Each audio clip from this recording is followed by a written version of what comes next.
Video game mods have been around a very long time, and the scene has changed quite a lot as the years have gone by. Now, I personally actually have a pretty long history with video game modding. In fact, I first modded my game called Battleship Craft on my iPod Touch when I was like 12. But like all things in life, I've gotten to also watch this scene, this community change firsthand as the years have gone by. One of the most controversial and somewhat recent changes to this scene is the addition of paywall locked mods, and the reactions have been mixed to say the least. I would like to take some time and talk about paid mods, not just for one specific game, but as a whole concept. I am both a frequent consumer and creator for mods for a variety of video games. For example, I make the Star Trek Overhaul mod for FTL, and I also used to make the expanded Colonial Regions mod for Europa Universalis 4 before that kind of got overtaken by base game features doing the same thing. But that still does not make me an expert in all things video game modding. For one simple fact, modding is very different from game to game. For some games, modding is as simple as XML editing, just changing values. And other games, you have to create whole new 3D models, voice acted characters, and each game has, for lack of a better term, a vibe around the way the modding community operates. For example, I've got a lot of experience with the FTL modding community, and that community is typically pretty laid back in terms of sharing work and tools. I mean, I wouldn't have been able to create my Star Trek Overhaul mod if I wasn't able to look through other modders' code to find just how they're able to push the game's engine to its limit. Shout out to RPG Nerdos if you know that guy. However, not every modding community is like that, and that's why I'm covering several different games in this video. For most people, modding is a hobby. And since modding can be a lot of work with users sinking hours into it, just like every hobby, monetization has been in some ways inevitable. After all, one of my biggest hobbies is embroidery, and I do in fact sell my work. But it's a lot more nuanced when it comes to game modding, especially legally. Now, I'm not a lawyer, but do stick around because later I am going to interview an actual lawyer for a real expert opinion. So don't click away just yet. Now, let's actually take some time to talk about the good that can come from paid mods, at least on a high level. Despite what some people may think, there is still some good that can come out of charging for modded content. And I do want to discuss that before moving on to the negative and, let's say, more gray area topics. The first and most obvious benefit is to the mod creators. I mean, it can be very hard to make any money off of mods, and for a long time, creators had to rely on voluntary donations or Nexus mod points or something else in order to make any money off of the work they do. It was all optional. Charging for a mod is much more straightforward, and it works just like any other software purchase. The benefit to the mod creator is pretty clear. Charging for mods can arguably also benefit users, despite how that might sound. When a mod is paid, it turns into a product, and that has some benefits for consumers, at least in an ideal world. First, paid mods will have an actual budget, meaning that the mod can be of higher quality or larger in scope.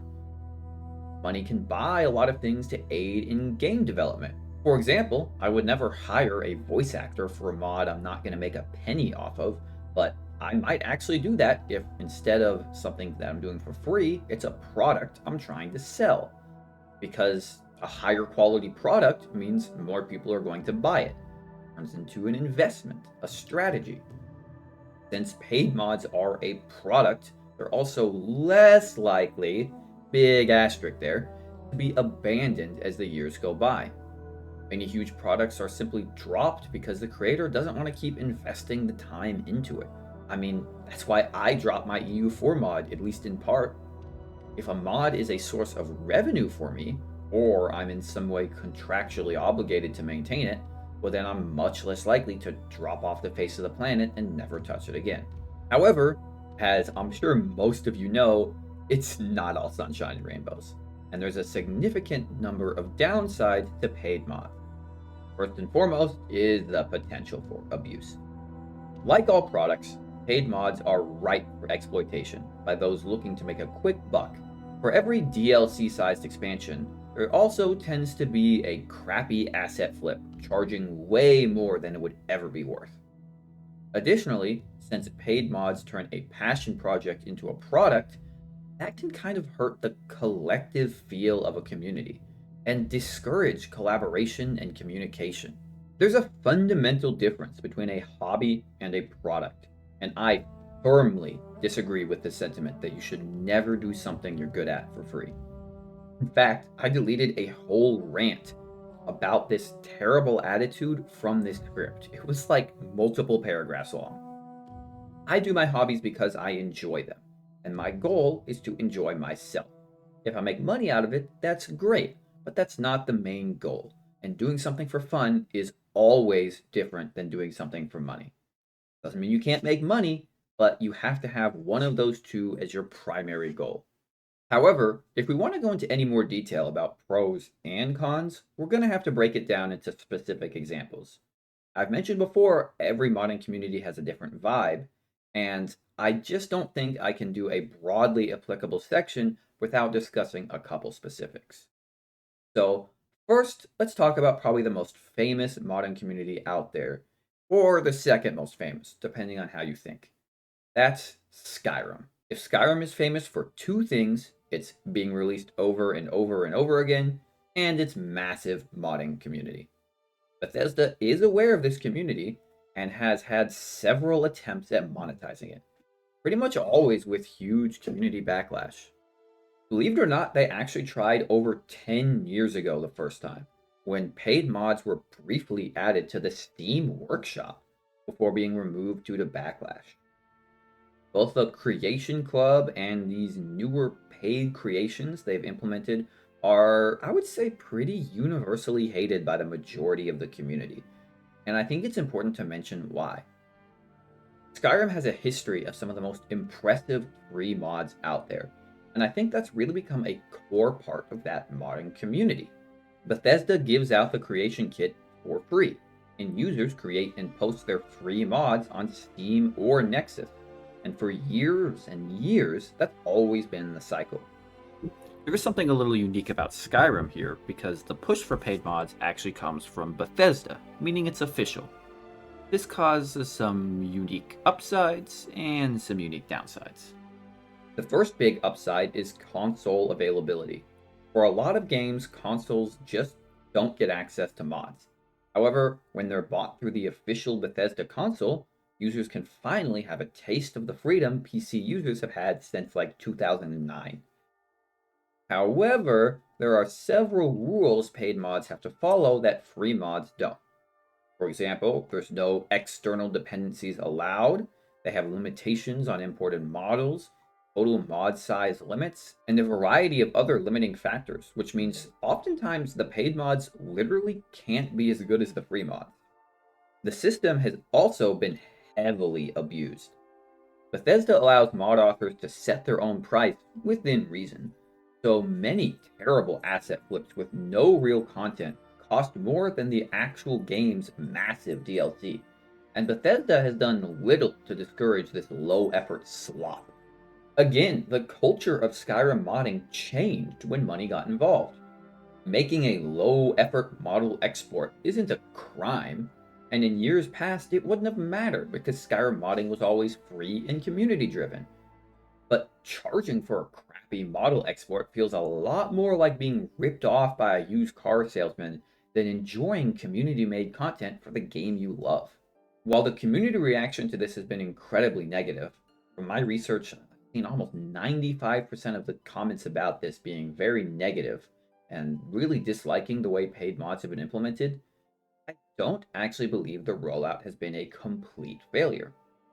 There have been several high quality and somewhat reasonably priced paid mods, which would have been much harder to make for free because they had real budgets, voice actors, and kind of our mini DLC. However, since these were dwarfed by terrible low effort mods, the community was rightfully terrified that paid mods would become the norm. But I really don't think that's been the case. Most of the largest and best mods out there are still free on Nexus Mods.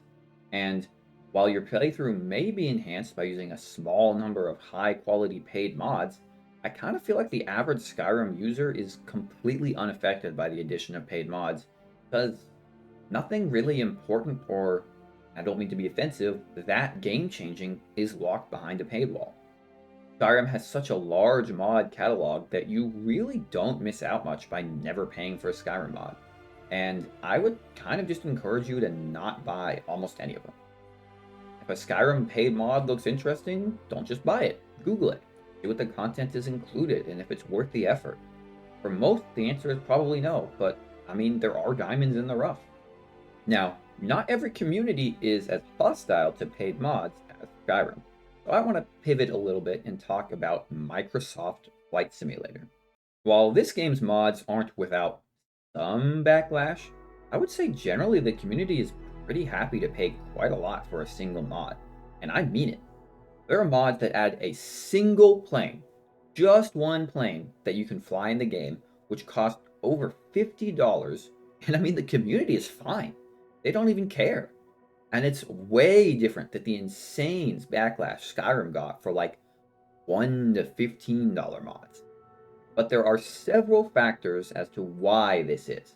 First, and I have to admit, most importantly, is the quality. $50 for one plane seems like an insane amount of money. But this is not just some plane model. It's a really, really well done plane model. Extremely detailed, accurate, and realistic in how it flies. Most users aren't buying hundreds of mods like you might for Skyrim. They're buying a few and putting literally hundreds of hours into learning or flying that one specific plane, which really makes the $50 price point seem quite a lot more reasonable. Additionally, the mod authors usually put insane amounts of detail into these models, and the barrier of entry to modding is much, much higher. I could, right now, with my current knowledge and some time, make a very detailed and well done Skyrim mod. Keyword is some time. I could not make a very detailed and realistic plane for Microsoft Flight Simulator. It simply requires a set of skills that go beyond coding and game design. I don't have that kind of aircraft knowledge. We also have to talk about the community, because the Flight Simulator community is different than the Skyrim one. The user base is much smaller, but much more committed to the actual game, and for many of these players, the game itself is a hobby. It should come as no surprise that a community which may spend over $1,000 on a realistic HOTAS setup won't blink at spending $40 on a mod that adds a realistic plane to that game. There's also a much smaller market and a much more picky user base, meaning there's less room for abuse. A terrible low-effort airplane model won't sell much at all, and there isn't a huge user base to trick, and ratings are typically publicly available. There's also not a big history of free mods like in Skyrim. The community doesn't necessarily have an expectation that they're going to receive these things for free. Flight Simulator is proof that paid mods can be very successful, not isolate their community, but again, every game is different. Flight Simulator has a different vibe than Skyrim. On that topic, I actually want to move on to the game that inspired this whole video, Kerbal Space Program. Quick recap, so the Skyrim community, very negative response to paid mods. Microsoft Flight Simulator community, much more positive, lukewarm response. Where does Kerbal Space Program, a cartoony but fairly realistic space simulator, land on this? Kerbal Space Program has several, mostly graphics-based mods, which are pay for early access, and only available to those who use Patreon. Hey guys, in the middle of editing this video right now, and got some good news and some bad news. So, you're going to hear me talk a fair amount about a mod called Parallax, at least a little bit. I'm going to be maybe abstract referencing it here. And it's a Kerbal Space Program 2 mod that, at the time I recorded this initial session, had been kind of locked behind a Patreon for a very long time and been promising to go free eventually. I think I'm even a little bit skeptical it ever would. Well, since recording that, and I just noticed this now while I'm editing it, they actually fucking released it for free. Like, they fulfilled the promise. On them, it is just out there. You can download it for free. So huge props to the guys making that, by the way. I have a ton of respect there, but The community response to this has been very negative, which is a huge understatement. Frankly, the backlash here is arguably more severe than the backlash with Skyrim, and I kind of want to try and delve into why. Like Skyrim, I would argue Kerbal Space Program has only survived as long as it has due to a huge number of free community mods. And when you add money into the equation, it does make sense you're going to get some backlash. And frankly, quite a lot of it. However, there's less than 5 paid mods for Kerbal Space Program. So again, it's worth asking why there's so much backlash. I think a huge reason for this is the way these paid mods work compared to Skyrim and Microsoft Flight Simulator. For Skyrim and Microsoft Flight Simulator, you're going to pay once and you get a product. You expect that that product will keep working and get updates as needed, but you're not going to pay again for that content. For Kerbal Space Program, however, you get the paid mods through Patreon, and these mods are quite frequently updated.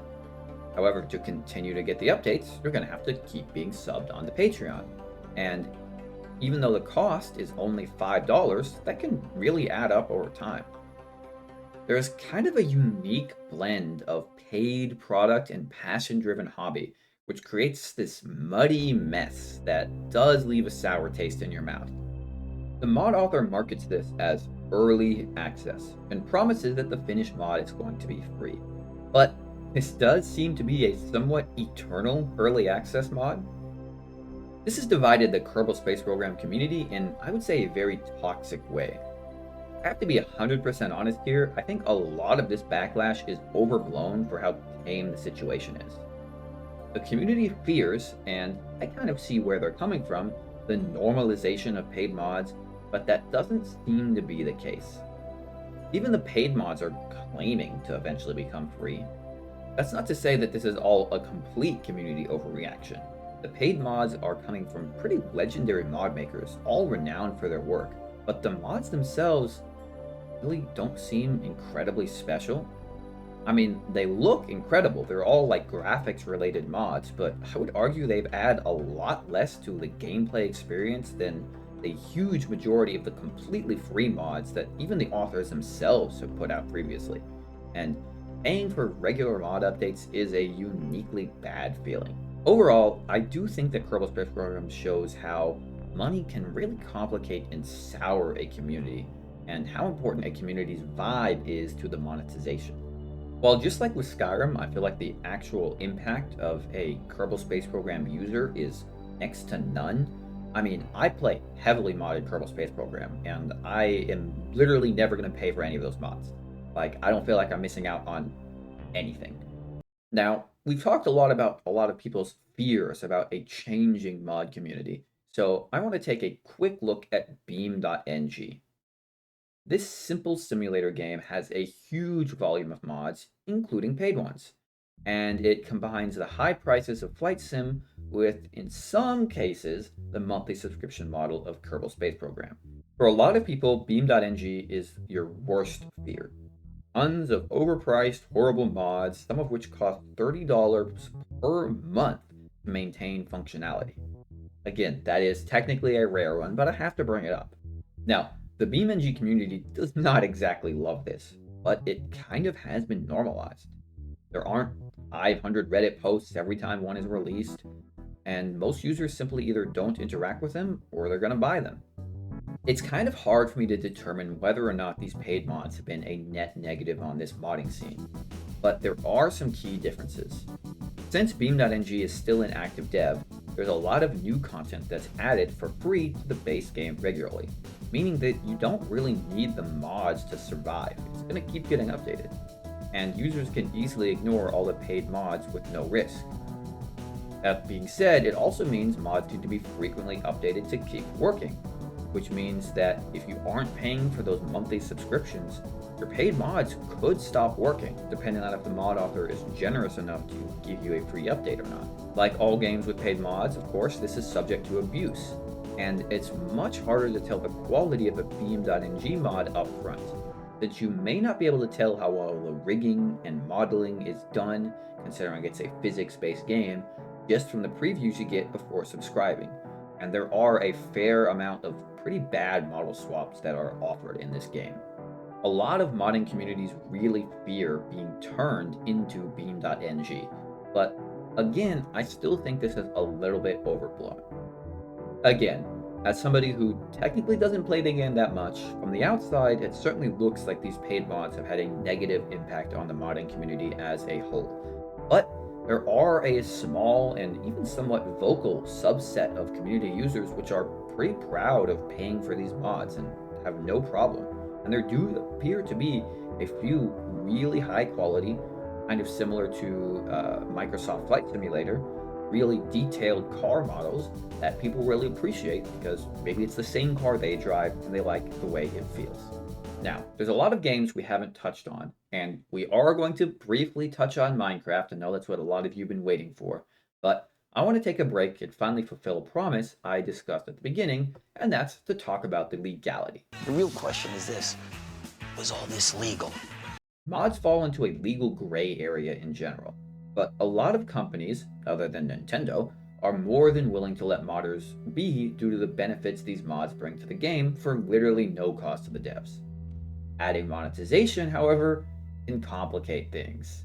Just like all things modding, this varies game to game. For example, Paradox games like Europa Universalis 4 have monetization strictly banned. I mean, you're not even allowed to have an optional donation link in your mod. But again, I'm not a legal expert. However, I'm now old enough to be friends with lawyers, and Jesus, I'm old enough to be friends with lawyers, so I invited one of those friends on to talk about it. Alright, I'm here with my friend Nick here, who is an actual lawyer as opposed to my speculation, even past the bar. So, say hi, Nick. Hello, hello. Alright, and Nick has kindly prepared some answers to some questions, which I think will be relevant for the rest of this video. Now, first and foremost, I think something we need to establish is how far does a game company's control over its IP go? For example, would it control things like fan art? And how do game mods factor into that? As a general overview. Yeah, so before we get into that, I think it would be helpful to take a little bit of a step back and explain kind of what intellectual property protections there are. So in the United States, there are 4 primary ways you can protect your IP. That is copyright, patent, trademark, and trade secrets. Each of these methods of IP protection have their own limits and have their own nuances with what can be covered, what can be protected, and what steps you have to do to qualify for those protections. Software is covered under copyright law, and that is where it gets a little bit tricky because copyright law is usually or traditionally used to protect items of work such as books, art, anything that can be transcribed into a permanent or fixed medium. Software falls into that because technically writing software and code deal with putting your product, your vision into a fixed medium. Now, because they're protected under copyright, there's a little bit of nuance into what you can do. So copyright has a area of fair use that is called derivative works, which basically means you can infringe on someone's copyright if it meets certain criteria. Derivative works are you can basically reprint a work or reprint an idea such as fan art as long as you substantially transform the work such that it becomes unique or in its own entirety. So a good way to think about this is people will buy, say, posters or things with a piece of artwork like the Mona Lisa, but they do things to it, like they'll edit it, they will add work, they'll add text, they'll add filters, change the color, something along those lines, and continue to be able to sell it or produce the product without necessarily violating the copyright, if that makes sense. Like you can do things like that. So the question then becomes whether or not these fan works, fan art, or fan fiction, in the case of if you're writing stories, things like that, are essentially derivative works. Are they unique works in and of their own space that are utilizing the characters, or are they actually not in that sense? Are you continuing the story that is not yours to tell? Are you writing a sequel that is not an official, like actually your sequel? And that's where usually the gray line goes into place, especially with terms of mods or things like that. So if you're writing like an unofficial sequel, that can be a violation of copyright.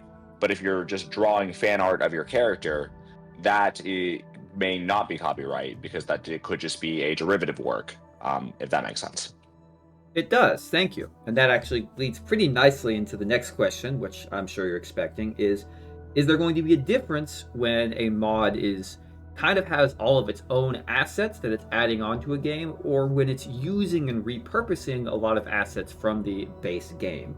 And suppose going to be pretty heavily tied into that, based on what you said before. Does the fact that these mods are pretty much unplayable and worthless unless you own the base game factor into this whole legality question?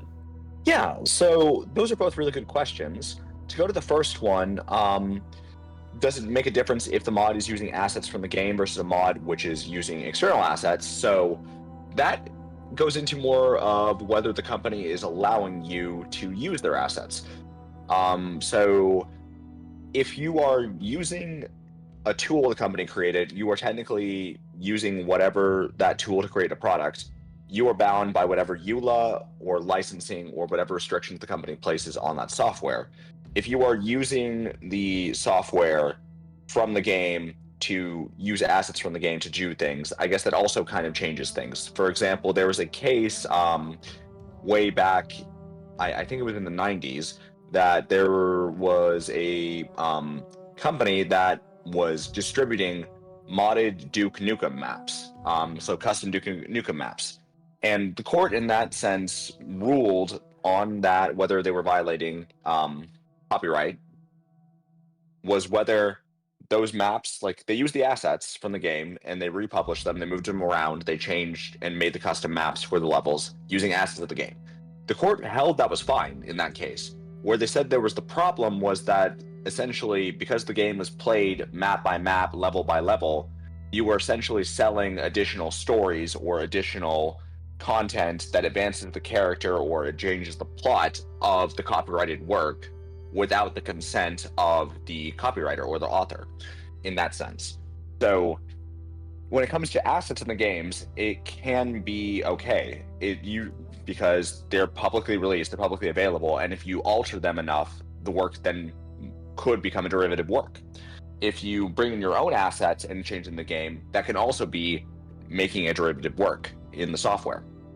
But the question mostly goes down to commercial issues, because when you're analyzing whether something can be a derivative work under fair use, the two most relevant factors with in the world of video game mods are the extent and nature of the use, so what are you doing, and commercial use. Are you using it for commercial purposes? Like, what is the economic impact? A court is a lot more likely to say it violates copyright if you are profiting substantially or if you are making a lot of income from your copyright infringement, because fair use is, by its nature, copyright infringement. The question basically becomes, are you doing harm to the copyright owner through your fair use? So economic harm is a big one. And then 2, did you transform the work such that you're not plagiarizing? That's the other big one. Mods are effectively transforming the work. So I think by the question, it then goes down to, if you're doing that, how much did you transform the work? How much did your mod derivatively alter the work so that's a new thing or a new addition? In that case, I've got a bit of a follow-up question. Does the fact that these mods are worthless without the base game factor into this? Because that in some way means that this could be a benefit to the copyright holder, but at the same time kind of hurts the derivative nature of the work, since it really can't stand on its own. Nobody could use it unless they own the other product. Yeah, so that is also a good question. in that case, it's kind of interesting because you can have things like, for example, your phone case. The value of your phone case is completely worthless absent purchasing the phone that it fits, right? Like accessory items. And video game mods can kind of be viewed in a similar lens. However, there's also another issue in that sense where the mods themselves cannot exist absent them purchasing and owning the video game, which is actually a item of discussion between law professors or copyright experts right now. Like, it actually is being discussed. It's not necessarily clear whether or not the fact that you own the game or you have to purchase the game from the company in order to then install mods later on, or that the modder later has to purchase the game and then add mods in addition afterward, is copyright infringement. Because, for example, when you copyright something, you can't technically deface it. Like, someone cannot deface your work. That is an actionable offense or an actionable tort, for example. But then there's also the principle of, and this is really relevant with physical books and physical copies, where once it's first printed and purchased, if I own a copy, I can then effectively write all over it, do whatever the hell I want with it, modify it to crap. So the question then becomes, with the extent of control and whether these works are valuable or worthless, is, do you actually own the video game? Right? That's a big thing right now, where people will buy digital content and they technically don't own it. They are licensing it. So when you purchase a game on Steam, for example, you don't have a physical disc. You don't have a physical copy that you can deface, write on, do whatever the hell you want with. You have a licensed copy of a game with its own limitations through Steam. And hypothetically speaking, Steam could at any point in time just take away the video games in your library, even though you purchased them, because that's how licenses work. Like, the license is only good so long as the person licensing it to you lets you use it. And it can be the same thing with mods, right? Where when you see the EULA, which is why they call it an end user license agreement, are you allowed to modify it? Does the company let you modify it? And does the fact that you paid for it and then altered it or made things later on enough to say they aren't being harmed, economically speaking, by my mods? They aren't, like, the character and nature of my use is not harming them. They have no right to contest this. So that's actually an open question. And because video games and software licensing in general and the ability to do things like that is a relatively new and recent development in the area of intellectual property law and copyright law, it's actually something being debated a lot, just also given the unique nature of the video game industry compared to a lot of traditional copyright and other sort of entertainment and media industries. Very interesting. Another question: if modding is not actually mentioned in a game's EULA, is there kind of an assumed standard or level of control that the company would have over user-generated content? So that one's also kind of odd, because the way copyright protection works is unlike patents or trademarks. The moment you write your work down, like the date of creation, it becomes copyrighted. Like, you don't have to do anything, you don't have to register it, you don't have to do anything like that. So the extent of control of user-generated content, again, kind of goes back to what was used to create the software. So, for example, Bethesda has their creation lab, and using Bethesda's creation lab software, by agreeing to do it, you have agreed to basically give up all rights and control by using that software to create it. But if you self-coded, self-did everything, and then distributed it, like, for free, they might not have control over it, because they don't necessarily have control over the ability for people to go in and install things on their computer. And if you're not profiting off of it, what's even the point of litigating? That's another thing to think. So even in hypothetical terms, if a company technically has the right to enforce a copyright or enforce a patent, trademark, whatever, at what point is the infringement significant enough that it's worth them doing so? And with, like, mods, for example, will it hurt their business, right? Because people who make user content generate interest in the game. If you build mods, you have people continuing to use your game. That's stats you can sell. That's more people purchasing your game if there's a good enough mod for things like that. Or it keeps community active and engaged, which helps your market brand. So, like, we see this with Skyrim. That game's been around for the longest time in no small part due to the modding community. And some brands, even if they have the ability to say, no, we're not going to let you make these anymore, we want to keep the integrity of our game intact, just may tarnish their brand reputation and future business prospects to the point where it may not become worth it. Or that's another consideration to take into account. Like, even on the hypothetical extremes, it's also tempered by the practical reality of, will this make me money? Will this impact my brand's reputation? Will this do XYZ thing? Like other thing, there are a whole host of other considerations that come into it.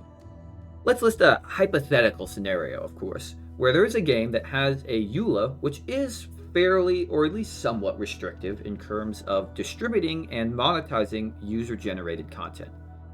In this scenario, there is people who have mods which are only available if you are subscribing to their paid Patreon. Now, this Patreon offers things more than just their mods, but it's also the only way to get the mods. Where would this fall when it comes to legality in terms of violating the EULA?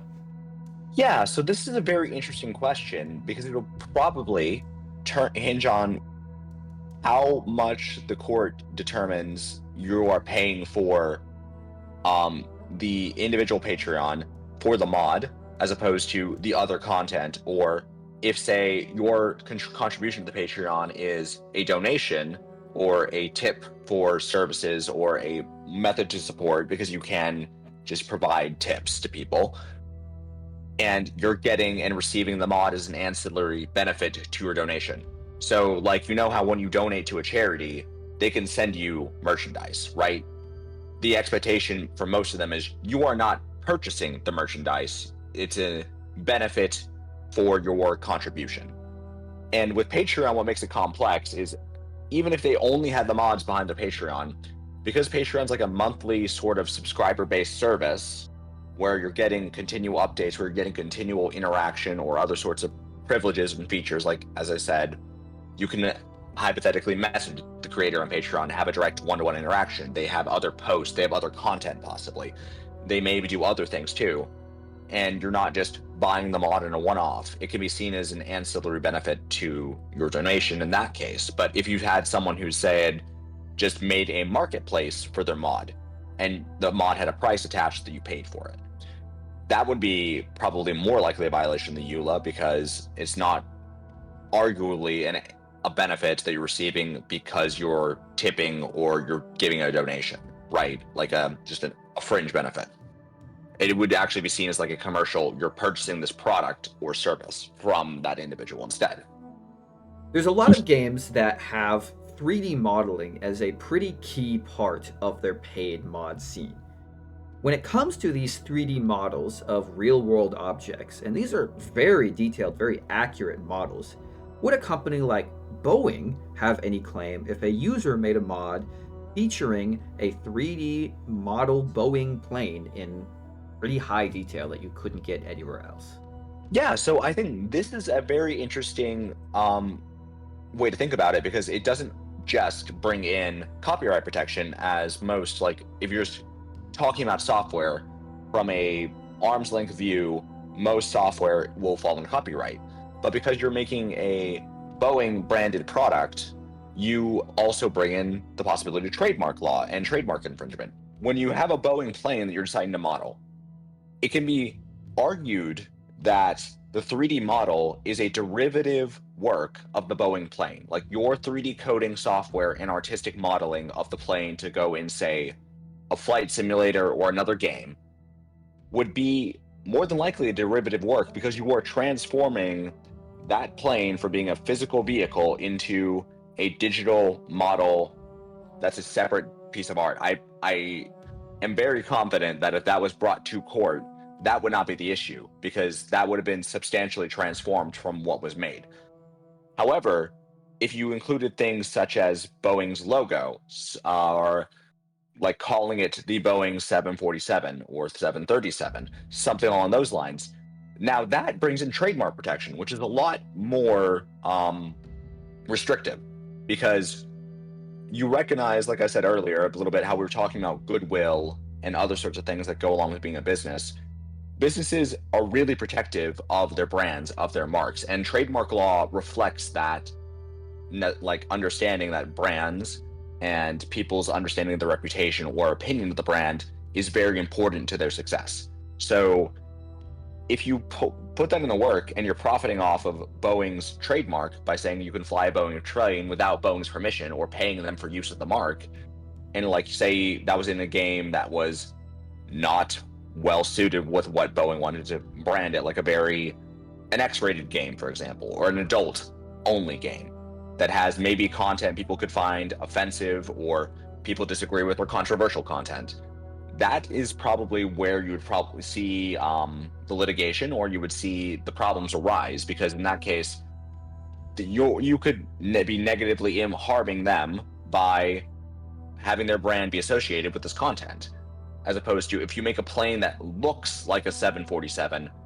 Because I'm going to be real, a lot of these modern planes these days, aerodynamics can only get you so far. There's only so many ways you can make a plane look that looks like a typical commercial jetliner in abstract. And you can't copyright standard general ideas or general principles or thoughts. So if they modeled a plane after a 747, like a detailed model, but didn't include any of the trademarks or the brands, it's probably a derivative work and it's probably fine. The issue then becomes if you're saying it's a 747, if you are putting Boeing's logo or other things like that to make it very clear that this is associated with Boeing or it is a Boeing product. Interesting. I guess that makes sense. Most of the ones I know of are for Microsoft Flight Simulator, which would definitely be called Boeing, but also not be something I think Boeing is too upset about, but very interesting to know. And well, in a lot of cases with those games, I imagine Microsoft would be able to make a deal and get a licensing agreement from Boeing to use their marks. But with like the smaller modders, like you could probably find it in their EULA, or I didn't look for it to see if they say we have license to use these in the games. If you want to make a mod for Flight Simulator, we have these licenses. You can use them because we have permission. All right. Well, thank you so much, Nick, for your advice and information. I could have never found out myself due to me not being a lawyer. I greatly appreciate you doing the research here on your own time and not charging me $80 an hour for it. Oh, I'm very, very, very happy to have helped. I'm glad to inform, or I guess I was very glad to be here. This is a fun little area of research to look into, and I thought your questions were very interesting. So thank you for having me on. All right. If you reached this far, please leave a thank you, Nick, in the comments. Fascinating stuff. But before I reach my conclusion and wrap everything up, we do have to at least mention Minecraft and its complicated relationship with modding and money. Minecraft has a kind of weird binary where it has two versions, Java and Bedrock. The Java edition paid mods are pretty much unheard of, and almost every single major mod is available for free. And that's what the community expects. I mean, it has a very, very long history of modding. Modders have been integral to this game since it was in its early access period, and the community, frankly, wouldn't be too happy if people started releasing Java mods and locked them behind a paywall. However, in Bedrock, paid mods are pretty much the standard, and even a little bit integrated and endorsed by Microsoft. They have like their own little shop where you can buy modded content.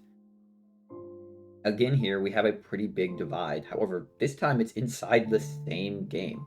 I mean, any Java player would be appalled by the prospect of having to pay to install a Minecraft mod, yet I feel like for Bedrock players, it's not that out of the ordinary because they're just monetized differently. Bedrock has a lot more microtransactions built in.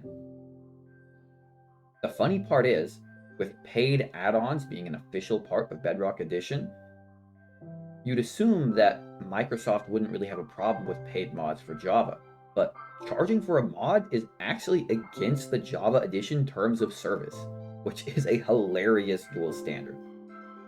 That being said, Minecraft mods and monetization could fit into a video all on its own, and I wanted to keep this video high level, so I'm not going to dive any deeper into that topic, I'm sorry, but this video could not be complete if we didn't bring up that pretty hilarious duality. Anyway, there's a lot of games that I haven't discussed, and we just don't have time to discuss. but I think it's fair to finally draw some conclusions from what we learned. First of all, do I think paid mods are a trend that's going to stay or go away? I think they're a trend that's here to stay, but I don't think they're going to become the norm.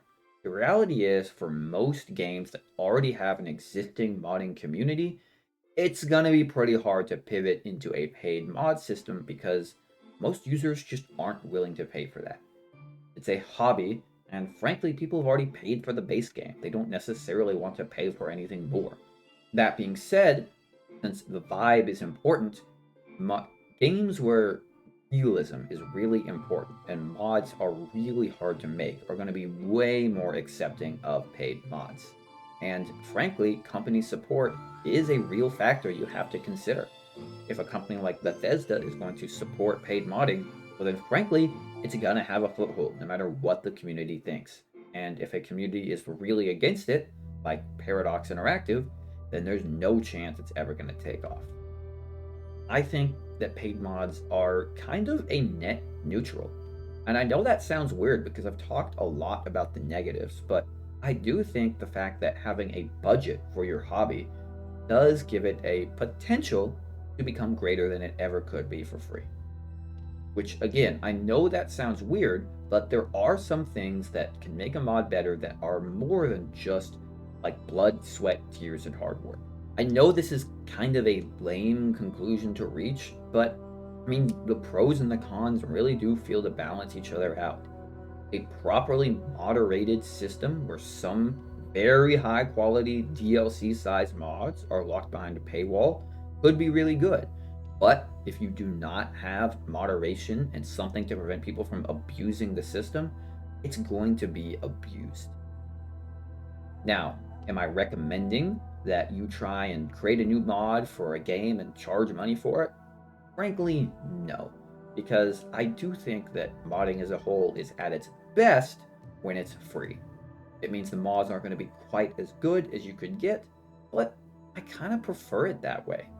There's this kind of sense of community when a bunch of mod creators are willing to share code for free and copy each other's content and really just try and make the best thing you can because you like doing it.